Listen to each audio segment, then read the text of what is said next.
Caríssimas irmãs e queridos irmãos, vamos abrir com alegria as portas dos nossos corações para receber e abraçar esse visitante ilustre que sempre nos brinda com seu amor incondicional e que vela irremediavelmente por nós, estendendo suas mãos misericordiosas em nosso benefício em todos os momentos.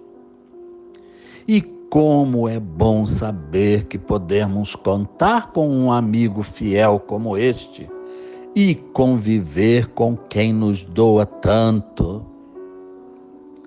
Seja bem-vindo, querido Mestre Jesus. Aqui nos postamos felizes e respeitosamente diante de vós, com nossas águas a fluidificar sobre a mesa e com a consciência arejada em esperança renovada, visando estudar os seus maravilhosos ensinamentos, convictos de que os nossos ambientes familiares já estão sendo abençoados e nossas relações interpessoais fortalecidas. Permitai, Senhor, que humildemente iniciemos essa reunião com os pensamentos focados em uma só causa: aprimorar cada vez mais o nosso entendimento dos vossos aconselhamentos, através de uma vida pautada na fé e no amor fraterno. Convidamos para que sejais o mentor maior desse amigável encontro. Que assim seja. A página que iremos estudar está no capítulo 6 do Evangelho, intitulado O Cristo Consolador. Leremos um resumo de 4 itens, de 5 a 8, cujo título é O Advento do Espírito de Verdade. Vamos à leitura. Venho trazer a verdade aos filhos transviados e dissipar as trevas. Como um ceifeiro reuniu o bem esparso no seio da humanidade e disse: Vinde a mim, todos vós que sofreis. Mas, ingratos, os homens afastaram-se do caminho que conduz ao reino de meu Pai. Ele não quer aniquilar a raça humana. Quer que, ajudando-vos uns aos outros, desencarnados e encarnados, vos socorrais mutuamente. Crede, amai e meditai. Não mistureis o joio com a boa semente, as utopias com as verdades. Espíritas, amai-vos, este o primeiro ensinamento. Instruí-vo, este o segundo. No cristianismo encontram-se todas as verdades. São de origem humana os erros que nele se enraizaram. Venho instruir e consolar os pobres deserdados. Elevem a sua resignação ao nível de suas provas. Mas esperem, pois os anjos consoladores lhes virão enxugar as lágrimas. Obreiros, o trabalho das vossas mãos fornece aos corpos o pão terrestre. Vossas almas, porém, não estão esquecidas. E eu, o jardineiro divino, as cultivo no silêncio dos vossos pensamentos. Nada fica perdido no reino de nosso Pai, e os vossos suores e misérias formam o tesouro que vos tornará ricos nas esferas superiores, onde a luz substitui as trevas e onde o mais desnudo dentre vós será, talvez, o mais resplandecente. Sou o médico das almas e venho trazer-vos o remédio que vos há de curar. Em verdade vos digo, os fracos, os sofredores, os enfermos e os que assistem os seus irmãos são os meus filhos prediletos. Venho saudá-los. Vinde, pois, a mim, vós que sofreis e vos achais oprimidos, e sereis aliviados e consolados. Porque Deus consola os humildes e dá força aos aflitos que lhe a pedem. Não busqueis alhures essa força e a consolação, pois que o mundo é impotente para dá-las. Amai e orai, sede dóceis, que no futuro, humildes e submissos ao Criador, pratiqueis a sua lei divina. Então ele vos enviará o seu Filho bem-amado para vos instruir e dizer essas boas palavras. Eis-me aqui, venho até vós porque me chamastes. Seu poder cobre a terra e toda parte. Junto de cada lágrima, colocou ele um bálsamo que consola. A sabedoria humana reside em duas palavras, que encerram um ensinamento profundo: abnegação e devotamento. Possam todos os sofredores compreender essa verdade, em vez de clamarem contra suas dores, contra os sofrimentos morais que neste mundo vos cabem em partilha. Tomai, pois, o devotamento e a abnegação, e sereis fortes, porque resumem todos os deveres que a caridade e a humildade vos impõem. O sentimento do dever cumprido vos dará repouso ao espírito e resignação. Então, o coração bate melhor, a alma se asserena e o corpo se forra aos desfalecimentos. Assim disse o Espírito de Verdade, entre 1860 e 1863. Passemos agora ao nosso humilde comentário.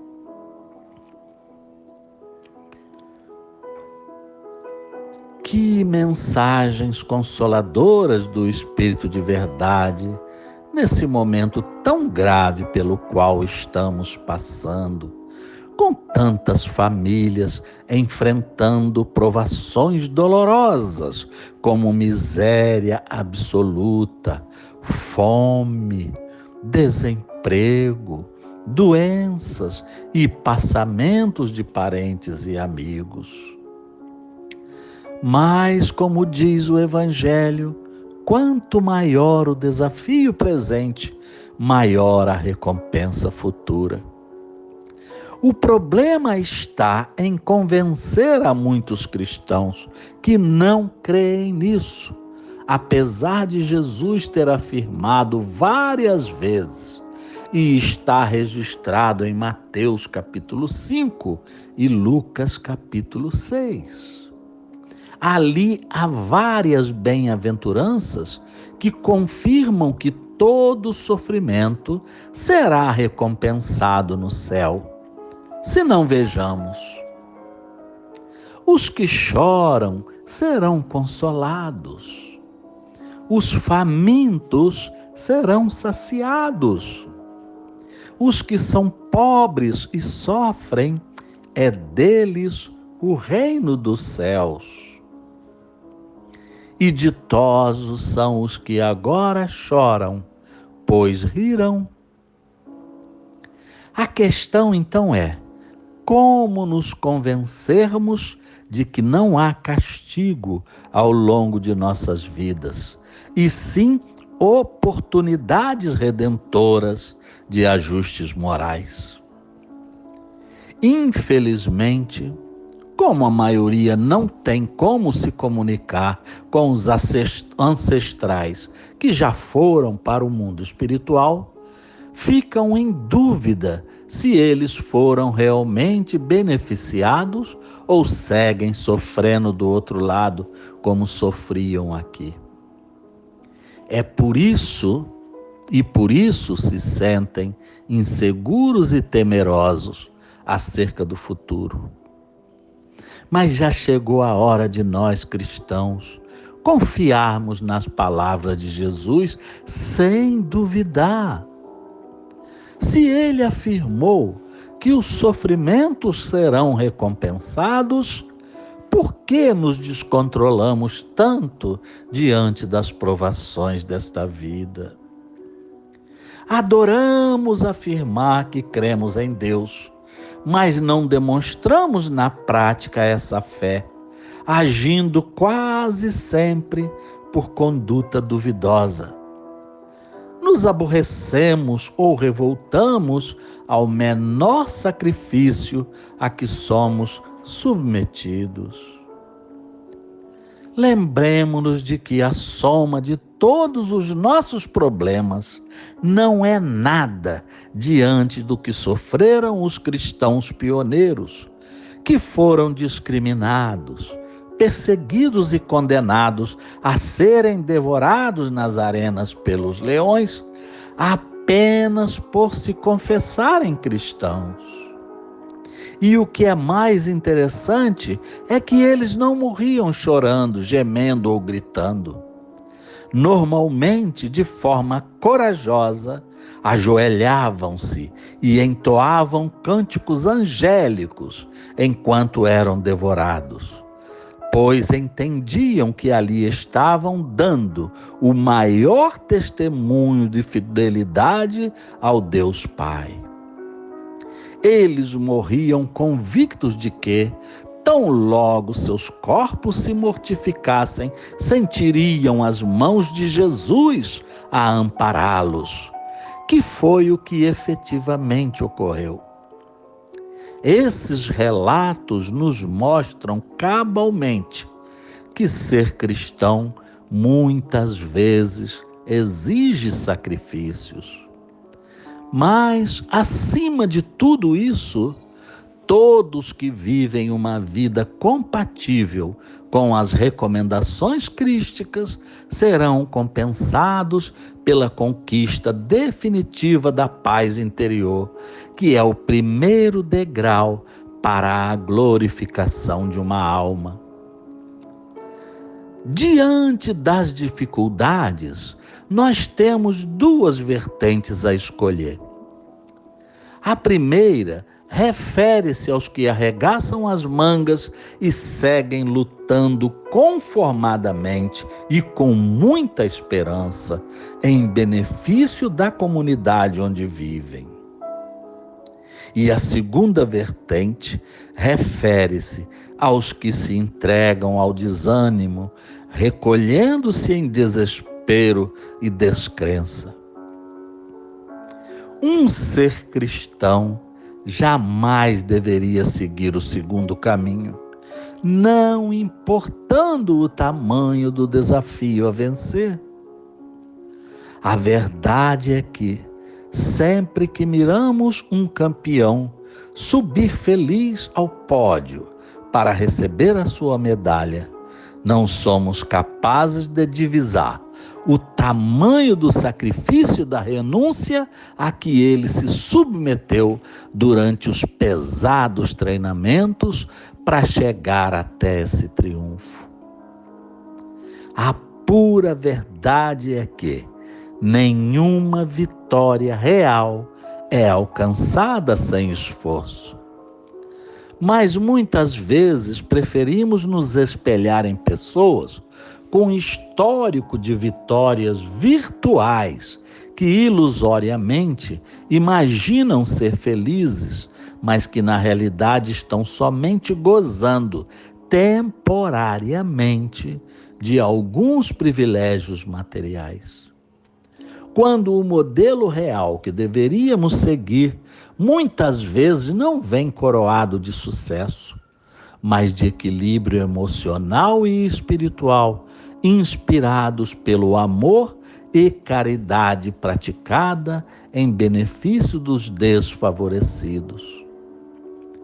Entretanto, com a ajuda de Jesus, dos mentores e com o nosso próprio esforço, haveremos de encontrar um ponto de equilíbrio entre os gozos justos da terra e as conquistas necessárias do céu, através da devoção com igual intensidade para o sucesso profissional e para o crescimento moral.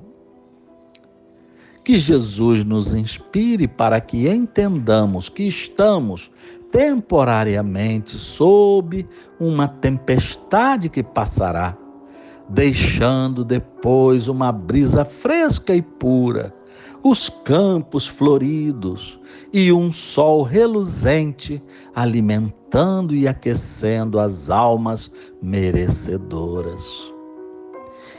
E que sem trabalho em benefício dos que sofrem, não chegaremos lá.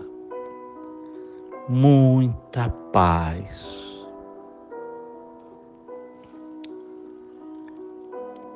Vamos passar agora a fluidificação das águas, estendendo as mãos na direção delas e implorando ao querido Mestre que derrame seu revigorante feixe de bênçãos curadoras sobre elas, para que sirvam de panaceias contra todas as nossas dores físicas, mentais ou espirituais. Ó amado Rabi, abençoai também os nossos ambientes familiares, bem como a nós outros, para que os lares sejam transformados em extensões legítimas dos nossos templos de fé e oração. Obrigado, excelso amigo, águas fluidificadas em vosso santo nome, que assim seja. Atingimos agora o final da nossa reunião. Juntos estamos nessa santa empreitada contra as nossas próprias limitações e na ajuda aos semelhantes. Distantes de Jesus, tudo se tornaria muito difícil. Mas graças ao bom Deus, estamos atravessando esse momento com lucidez e fé, razão pela qual agradecemos ao Cristo pelo apoio irrestrito e pelas bênçãos consoladoras. Por favor, Mestre querido, ajude-nos para que não fraquejemos diante das nossas provações. Que consigamos entender os vossos recados e seguir os vossos exemplos. Que a vossa luz resplandeça sobre os nossos caminhos e que as vossas vibrações amorosas façam morada em nossos corações. Convosco somos fortes e esperançosos, mesmo nas horas mais difíceis. Protegei e abençoai os nossos lares, bem como todos os membros da nossa família, para que essa instituição seja preservada e continue a ser a base da nossa educação moral. Com o coração cheio de felicidade, agradecemos a vossa maravilhosa companhia e imploramos humildemente a vossa permissão para que possamos encerrar a nossa reunião. Que assim seja. Desfaz-se nesse momento a nossa corrente fraterna. Sem fé, orientação espiritual e muito trabalho, não contribuímos para a evolução moral do nosso planeta. Até o próximo encontro.